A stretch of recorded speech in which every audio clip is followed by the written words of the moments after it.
You don't try and play anything, you try and play it truthfully. And the tone, if it's well written, will reveal itself to be what it is. If you're sort of result-oriented about specifically what you want, for me anyway, I find that that doesn't really work.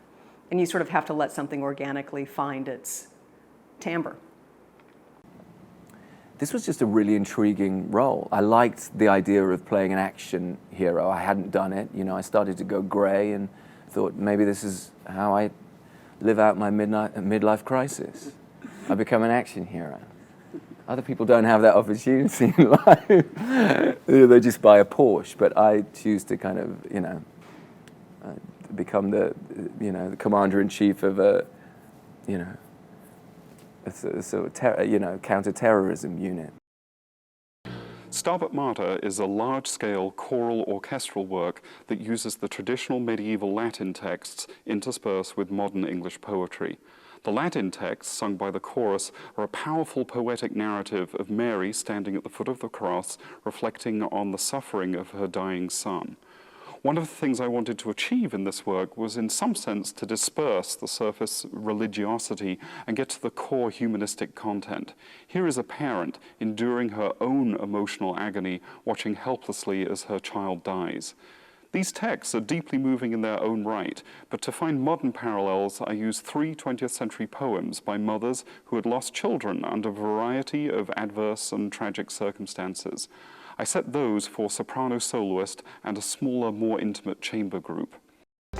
So the Coatings division has a great story to tell. We've grown by $200+ million over the last 4 or 5 years. We have the best profitability of any division within BASF. So there's really a lot to be proud of. BASF is going to succeed for the next 150 years because we have a tremendously broad portfolio. We have a tremendous stable of talent, very innovative company, very strong asset base, global footprint.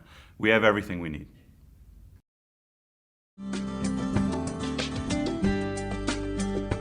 Well, I look back at that journey from what it used to be, the High Museum Richard Meier building, to the Renzo Piano and Richard Meier High Museum of today.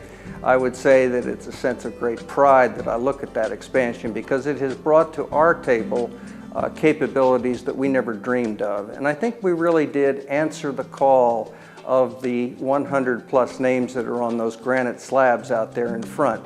We did answer their call. We did achieve greatness. We do have a major art focus for Atlanta that the world now recognizes.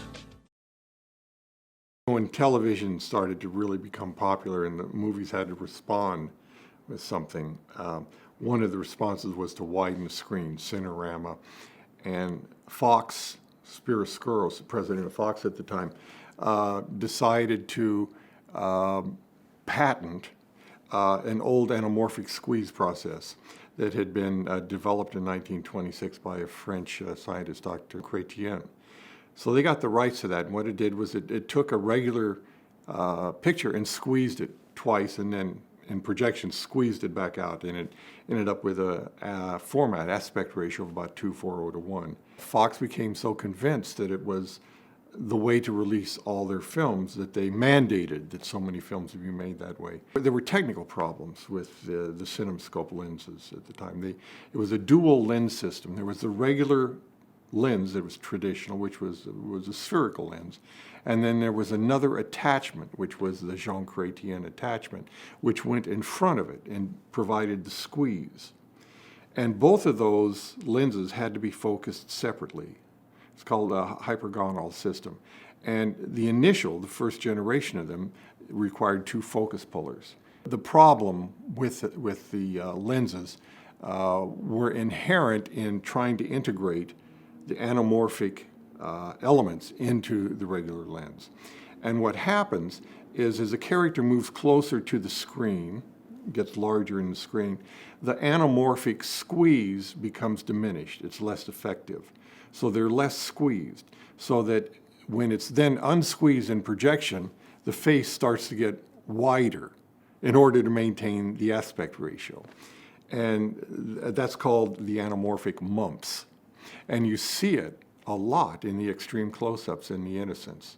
especially if they're on the edge of the frame, you see this sort of slightly bloated face. I mean, it's not uninteresting, especially for a film like this, that is sort of a Gothic film. It's sort of an effective device, even though it's kind of primitive and it was considered a fault.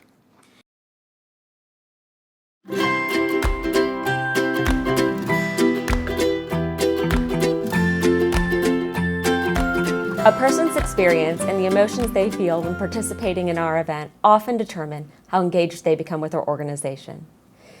If we can create a more personal experience, we can increase recruitment of walkers and donors, leading to more funds raised for our mission. In this section, we'll discuss some of the key ways we are using online fundraising to create that personal and emotional connection. Today, we will share our online fundraising areas of focus for 2014. You'll hear about proven strategies we need to remain focused on, as well as some new strategies that will further engage participants once they're registered. From the moment our participants register, we want to pull them in and engage them with the American Heart Association, ultimately leading to more funds raised. In a few moments, you'll hear about the powerful new ways we're reaching out to our participants in a more personal way than ever before.